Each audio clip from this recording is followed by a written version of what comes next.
Terkait pengibaran bendera bintang kejora di salah satu tower, pihak Telkomsel menyebutkan bahwa tower tersebut bukanlah milik mereka. Sebanyak 118 calon siswa Bintara Noken Polri asal Polres Manokwari terus diberikan pembinaan.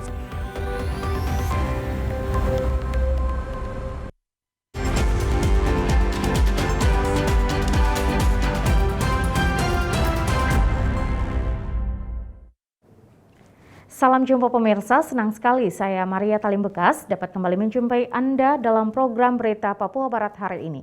Sejumlah informasi di Papua Barat akan kami hadirkan untuk Anda. Inilah berita selengkapnya. Pemirsa, Kejaksaan Negeri Sorong resmi menahan 4 tersangka kasus dugaan korupsi pengadaan speedboat untuk puskesmas keliling di Kabupaten Tambrau, Papua Barat. Mereka akan ditahan selama 20 hari menunggu pelimpahan berkasnya ke Pengadilan Tindak Pidana Korupsi di Manokwari, Papua Barat. Setelah diperiksa selama kurang lebih 13 jam, sekitar pukul 22.17 waktu Indonesia Timur, Senin malam 18 Oktober 2021, 4 tersangka kasus dugaan korupsi pengadaan speedboat untuk puskesmas keliling di Kabupaten Tambrau, Papua Barat tahun anggaran 2016 akhirnya ditahan penyidik Kejaksaan Negeri Sorong. Usai diperiksa secara maraton, PT, OB, YAW, dan KK langsung dikenakan rompi merah muda bertuliskan tahanan Tipikor Kejaksaan Negeri Sorong. Keempat tersangka kemudian digiring penyidik Kejaksaan Negeri Sorong menuju mobil untuk kemudian dititipkan di Lapas Kelas 2B Sorong. Keempat tersangka resmi ditahan selama 20 hari sambil menunggu berkas penyidikan dilimpahkan ke Pengadilan Tipikor di Manokwari, Papua Barat. Hari ini kita melakukan penahanan terhadap 4 orang tersangka dengan inisial OB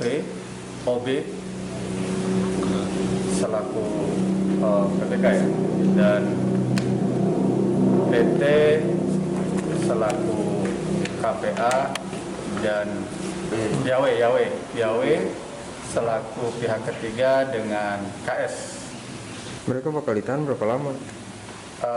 Mereka ditahan di tingkat penyidikan untuk 20 hari ke depan.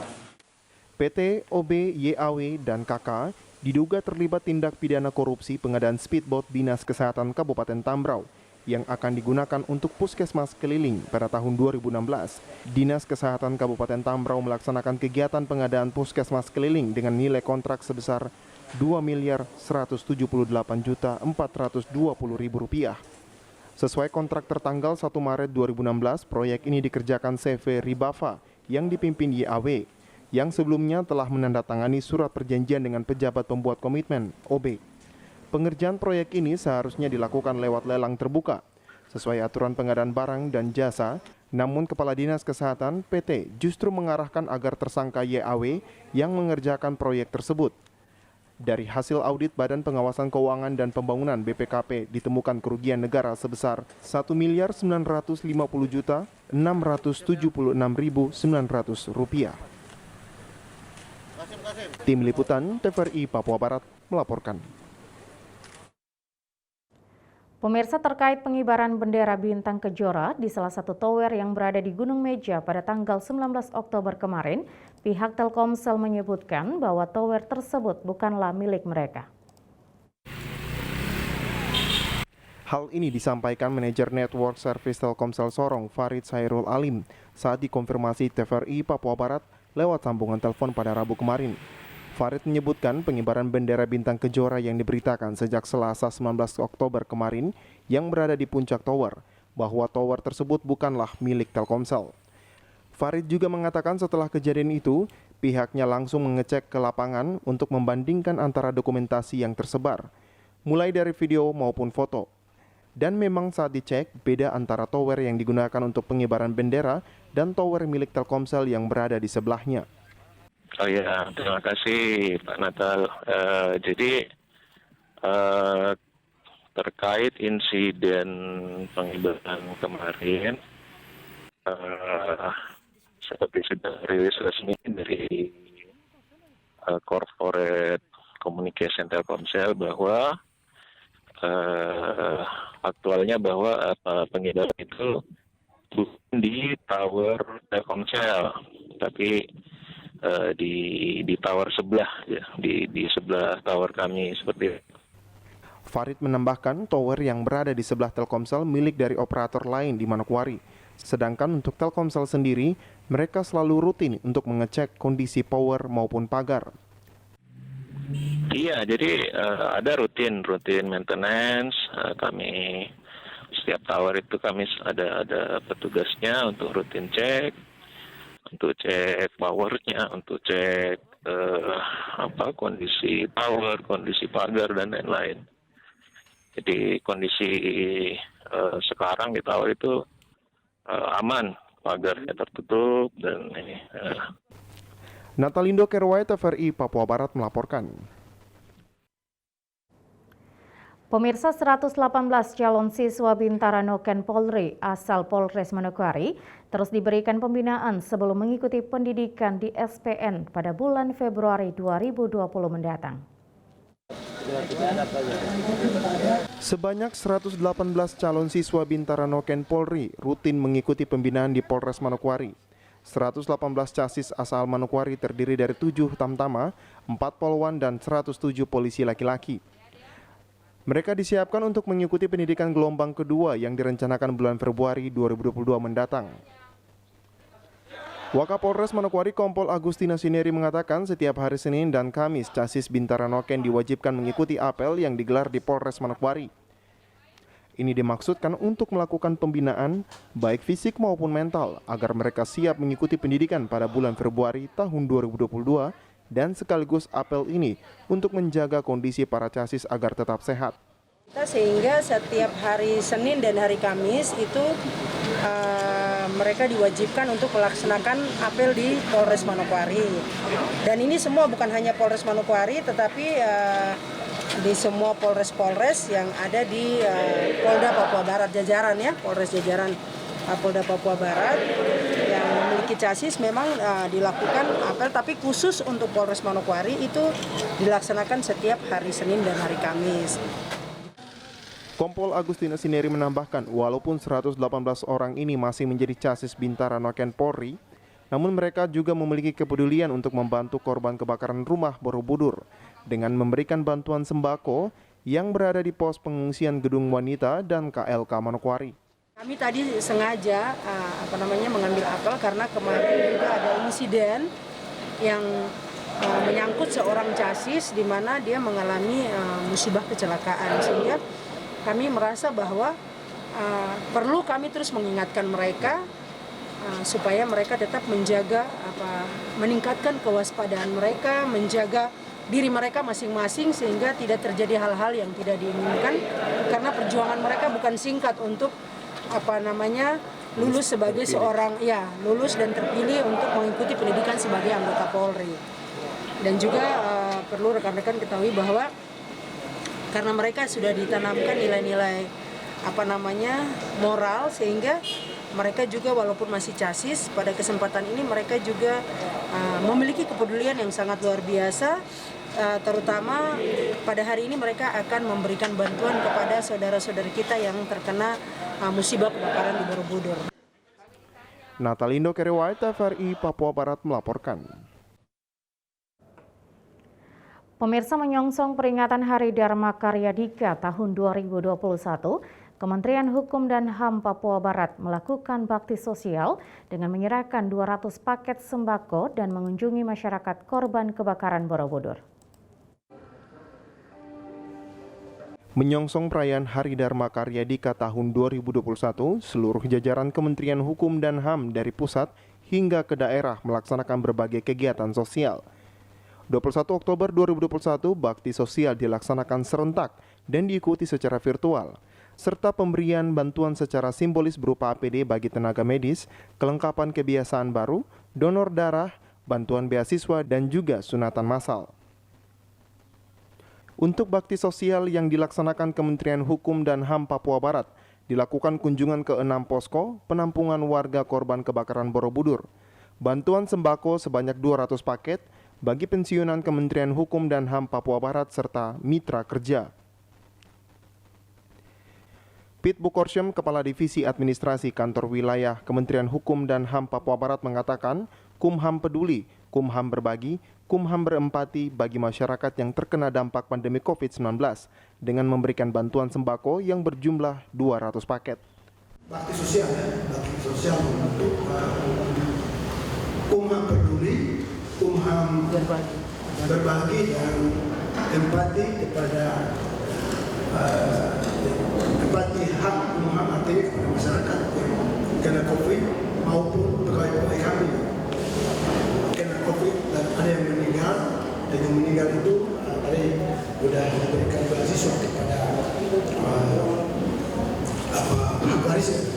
Itu ada berjumlah 200 paket sembako yang pembagiannya disebar sesuai dengan posko yang tadi kami sampaikan tadi, yaitu kepada masyarakat, pensiun dan mitra kerja Kumham Papua Barat. Lebih lanjut ditambahkan, bantuan juga diberikan kepada keluarga besar Kemenkumham Papua Barat dan kegiatan lainnya, yaitu donor darah yang diikuti oleh pegawai Kementerian Hukum dan HAM Papua Barat. Sembako yang kami sampaikan tadi ada undangan itu, mereka adalah pensiunan purna bakti. Kami punya senior orang tua, kami juga diminta untuk kalau bisa ya kita juga harus dengan mereka, kami kasih untuk bantuan untuk mereka. Dan untuk yang pegawai yang katanya kena COVID, memang kemarin kami juga banyak yang kena COVID, tapi puji Tuhan ya, Tuhan masih saya bertolong, jadi tidak ada yang meninggal ya. Sekarang lagi sementara itu adalah 26 orang. Tadinya kami menyurat untuk bisa datang ke sini kan, dan kata PNI bahwa tahu situasi kondisi yang sekarang banyak yang donor di sana, sehingga mereka panggil untuk kami terpusat ke sana. Dengan menyongsong Hari Dharma Karya Dika tahun 2021, seluruh keluarga besar Kementerian Hukum dan HAM seluruh Indonesia dapat berbagi untuk meringankan beban bersama. Jimmy Tabisu, TVRI Papua Barat melaporkan. Informasi selanjutnya akan kami hadirkan setelah jeda berikut ini, tetaplah bersama kami.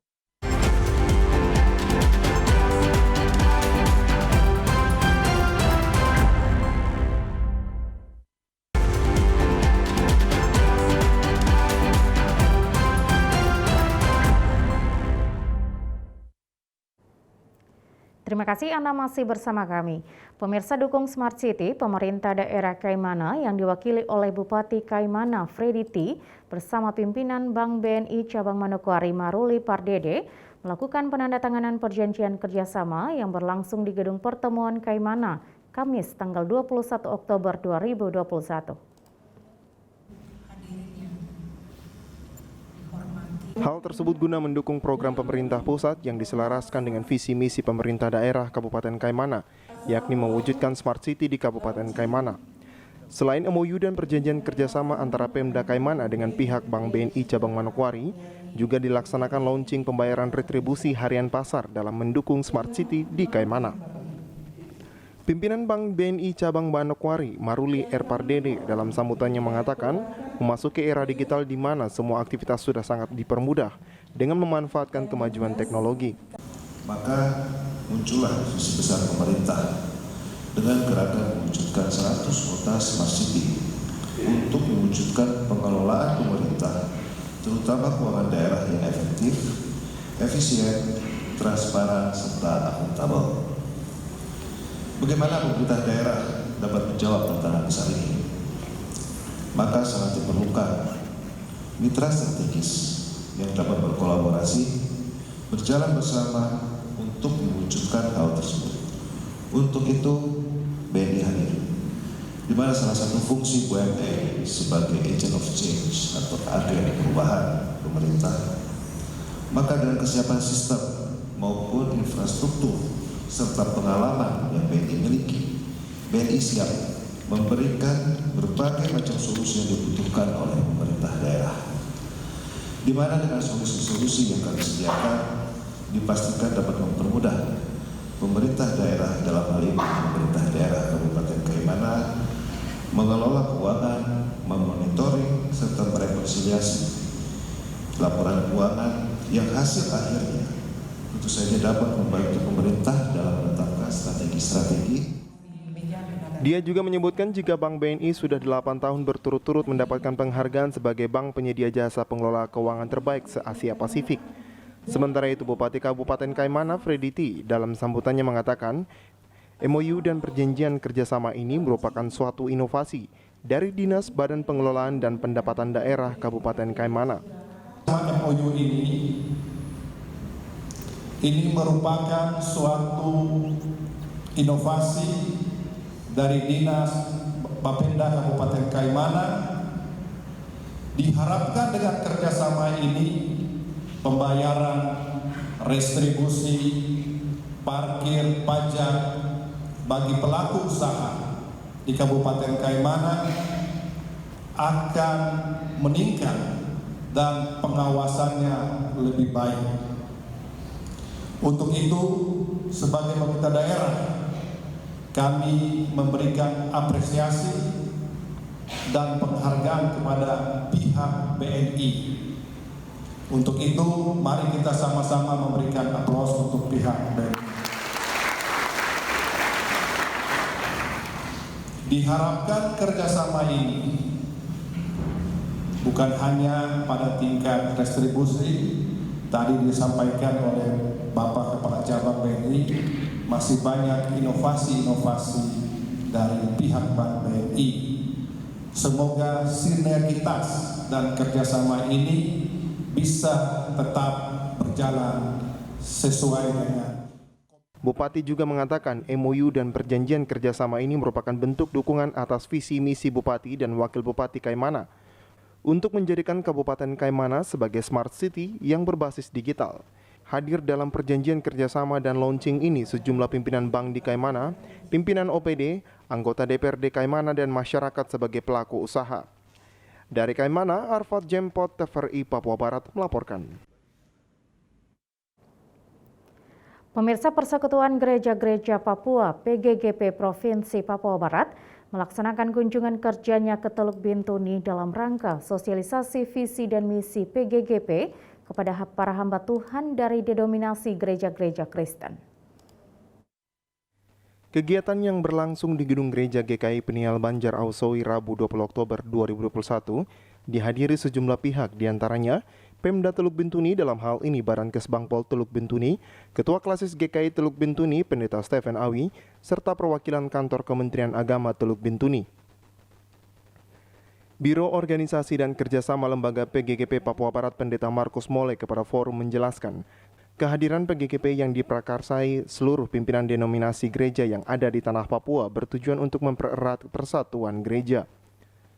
Selain itu, Pendeta Mole menerangkan, PGGP baik di Provinsi Papua maupun Provinsi Papua Barat sejak terbentuk secara definitif telah berkomitmen untuk membantu pemerintah dalam rangka mewujudkan kesejahteraan masyarakat secara khusus umat Kristen di tanah Papua. Nah, PGGP bentuk ini Bapak Ibu, pertama kita melihat bahwa jumlah denominasi gereja baik yang berada di Papua maupun Papua Barat ini cukup banyak. Dan kalau ini dibiarkan, di mana masing-masing gereja berjalan, ya Bapak Ibu, tentu ada punya aturan, ya ada punya ya tata gerejanya, liturgisnya masing-masing. Tetapi masing-masing gereja juga berjalan kalau tidak ada wadah untuk bisa mempersatukan masing-masing denominasi gereja ini, maka dampaknya adalah perpecahan. Sehingga pergumulan kita di tanah Papua supaya bisa menjawab doa Yesus di dalam Yohanes 17 ayat 21 supaya mereka semua menjadi satu sama seperti Engkau, ya itu terjawab. Maka ada pemikiran untuk membentuk wadah PGGP ini untuk mewadahi ya seluruh denominasi gereja yang ada di tanah Papua Barat. Sekretaris Barankes Bangpol Teluk Bintuni Markus Marlen Iba menyampaikan seyogianya pemerintah telah menyambut baik kegiatan yang diselenggarakan setiap organisasi keagamaan, khususnya PGGP Papua Barat di Kabupaten Teluk Bintuni. Markus Iba juga berharap melalui kegiatan khususnya paparan visi dan misi kepada para pimpinan denominasi gereja dapat menggerakkan minat seluruh umat dari denominasi gereja-gereja di Teluk Bintuni guna mendorong percepatan pembangunan daerah. konsolidasi hari ini sekaligus pembentukan. Mari kita sama-sama menghidupkan organisasi ini menjadi organisasi yang legal dan terdaftar di pemerintah Kabupaten Teluk Bintuni. Karena itu memang sudah diatur dalam undang-undang sekaligus peraturan Menteri Dalam Negeri nomor 57 tahun 2017 wajib terdaftar. Ya, kalau sudah terdaftar legal berarti aman.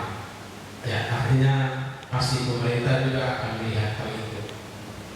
Dan kami dari Kesbangpol juga berharap semua organisasi, jadi bukan hanya saat ini saja, semua organisasi ini akan memberikan asas manfaat bagi anggota yang ada di dalam organisasi maupun masyarakat di sekitar. Dan satu hal yang terpenting yang kami harapkan adalah organisasi ini harus tetap tumbuh dan berkembang dengan berdasarkan kepada Pancasila dan Undang-Undang Dasar 1945. Pada kegiatan sosialisasi visi dan misi PGGP Papua Barat dilakukan juga konsolidasi yang telah menyepakati bahwa yang dibentuk Badan Pengurus PGGP Kabupaten Teluk Bintuni sesuai anggaran dasar dan anggaran rumah tangga PGGP Papua Barat. Dari Teluk Bintuni, Valentino Wan, Mata TVRI Papua Barat melaporkan. Pemirsa, pembinaan sepak bola di Manokwari kini mulai terlihat dengan digelar berbagai event, namun diharapkan agar tidak lalai dalam penerapan protokol kesehatan. Diketahui hampir 2 tahun berbagai event olahraga dalam rangka pembinaan olahraga di Manokwari tidak berjalan. Di akhir 2021, event olahraga kembali digelar, seperti futsal Bupati Cup, Adolf Kabo Cup, dan juga basket. Event yang dilaksanakan dalam rangka pembinaan di bidang olahraga diharapkan agar tidak lengah dalam penerapan protokol kesehatan karena masih dalam situasi pandemi COVID-19. Hari ini pertandingan baik futsal maupun sepak bola di lapangan Murasi dan stadion semua bisa berjalan. Namun jangan kita lupa bahwa tetap kita harus melaksanakan protokol kesehatan. Jangan sampai lupa itu masker, kemudian jaga jarak dan hindari hal-hal kerumunan. Ya, saya melihat sudah mulai ada semangat yang muncul seperti kerinduan dari pagi di lapangan Murasi, penonton sudah mulai banyak, ya, namun harus lebih hati-hati lagi karena mereka merindukan hiburan dan ini sudah mulai. Ya, kita berterima kasih untuk Pak Bupati yang sudah melaksanakan Bupati Cup, kemudian dengan panitia. Ditambahkan dari event futsal Bupati Cup dan juga sepak bola Adolf Kabo Cup dapat memacu semangat bagi generasi muda yang terlibat dalam 2 event tersebut. Melalui pertandingan futsal dan juga sepak bola Adolf Kabo Cup, bakat dari anak muda di Manokwari dapat tersalurkan dan muncul pemain-pemain berprestasi. Arina Irianan, TVRI Papua Barat melaporkan. Pemirsa, Papua dikenal dengan keindahan alamnya yang sangat asri. Salah satunya tempat yang menghadirkan pemandangan alam Papua adalah Puncak Bukit Jayapura City yang berada di Polima, Kota Jayapura.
TVRI Papua Barat melaporkan.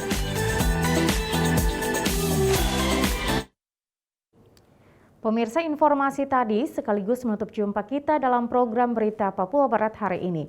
Kami tetap mengajak Anda untuk mencegah penyebaran COVID-19 dengan cara memakai masker, mencuci tangan pakai sabun dengan air yang mengalir, menjaga jarak, menjauhi kerumunan, serta membatasi mobilitas dan bersedia divaksin sesuai kebijakan pemerintah. Indonesia pulih karena aku, Indonesia pulih karena kamu, Indonesia pulih karena kita.